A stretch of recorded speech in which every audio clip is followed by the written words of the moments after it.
Okay, so before we can start drawing our candy composition bigger, we need to make our rule of thirds grid on our piece of paper to help us draw, okay? So how to do this, it's going to be pretty simple, okay? So what you're gonna need is you're going to need your ruler, a pencil, and then you're going to get this piece of paper from me. So what we are going to do is we're just going to make a very, very simple grid by doing a few tally marks with our measurements, okay? So it's really important.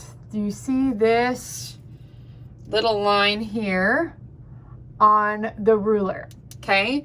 That's where it starts, not the edge of the ruler. So I need to line that up with the edge of the paper, okay? So then what I'm going to do is I'm going to make a little tally mark at 3.3 and 6.6 because that's the dimensions we need for this. So 3.3, if we're looking at the ruler, 3, and then I'm just going to count over 3 little dashes. 1, 2, 3. That's where I will do that. Put the tally mark, and then 6.6 is 6. And then I got to find 0.5, which is this dash halfway in between 6 and 7. And it's going to be the dash right after that halfway mark, okay? So 3.3, 3, 1, 2, 3, little dash, 6, then there's 6.5, so 6.6 is here. I'm gonna do that same thing down at the bottom. So 3.3, make my little tally, 6.6, there's my dash, okay? So then from here, what I'm going to do is I'm going to turn my ruler. I'm going to do my best to line up that tally, and I'm going to be drawing this a little bit darker here so you guys can see it. You know what? I'm actually just going to switch here to my green marker so that you can see it better. So I'm going to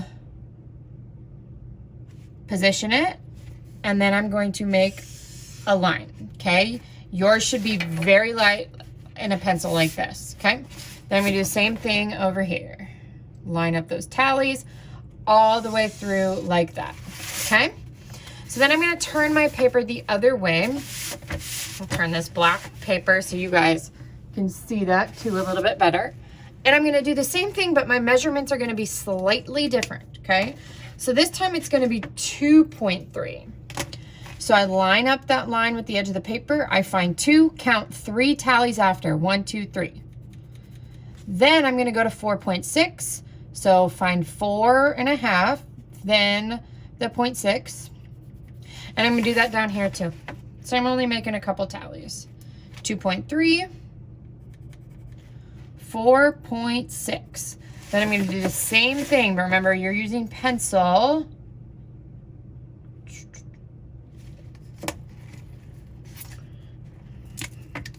Then you're gonna connect the lines. And remember, this does not need to be perfect. This is just gonna help you draw from your candy image that you've created, okay? All right, so then there's our grid. Yours will look something more like this with the pencil. And then you will be able to start drawing, okay? So let's pause the video here quick and you can continue, you can make this grid.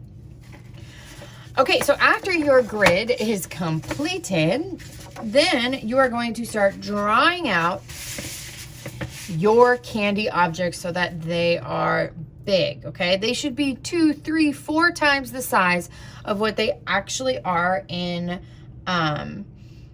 real life, okay? So when you have completely just drawn the outlines and the details of your candy, you will get a set of these Prismacolors from me, and you will also get this blender pencil too, okay? So just like we practiced in our Skittles drawing activity, we are going to be blending these together to create nice, rich colors. So I'm gonna show you a couple of things here. One of the rules that you guys have to follow is anytime you have one color, you need to overlap with another. Okay, I should see nothing that's just filled in solid with one color like that. There should always be shading and shadowing, okay? So here I'm overlapping, and remember, you overlap with light layers first,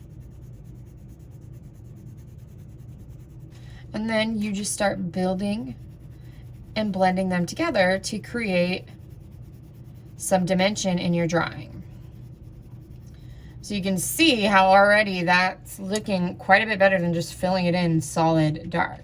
I'm going to use some of this color in here to give a little bit of a shadow. So you can see that's looking a lot better than this here. So I'm going to apply those same concepts to whatever my drawing is, okay? So it's always important to go into the direction of the object that you're shading in. So what I've started right here, this is way too light, okay? But I'm starting light because I'm gonna layer over it. Okay, so look at your image, or that's not the color I wanted to use. Look at your image to see where are the highlights, where are the shadows, okay? And kind of start building those in. Now, there's one other tool and one other colored pencil that's going to be one of your, a great use for you is the white colored pencil. So you can see if I need a little bit of a highlight, I can take that white and it's going to blend things together a little bit for me. Okay, so one really beneficial tool is this blender pencil that I'm going to give you. And let me show you how that works. So you will see that sometimes, even though we're doing a good job of layering and putting our colored pencils together, it might look like we can still see the paper through it, okay? So if you don't want that, what you can do is you can take that blender pencil and you can just go over top of it, and it's gonna kind of blend the colors together a little bit more. So then watch what happens here when I go off of it. Maybe you want something to be a little bit lighter. It blends that color out. So that could be a really great tool for you to use. However, this is not what we should do. I see students take their colored pencils and they'll just go like this with a lot of spaces in between it, and then they try to use the blender pencil. Well, that's just gonna make things look streaky, okay? So in order to use this, you have to keep your colored pencils together. So you will work on blending and putting this together and try to get as much done as you can to complete our drawings.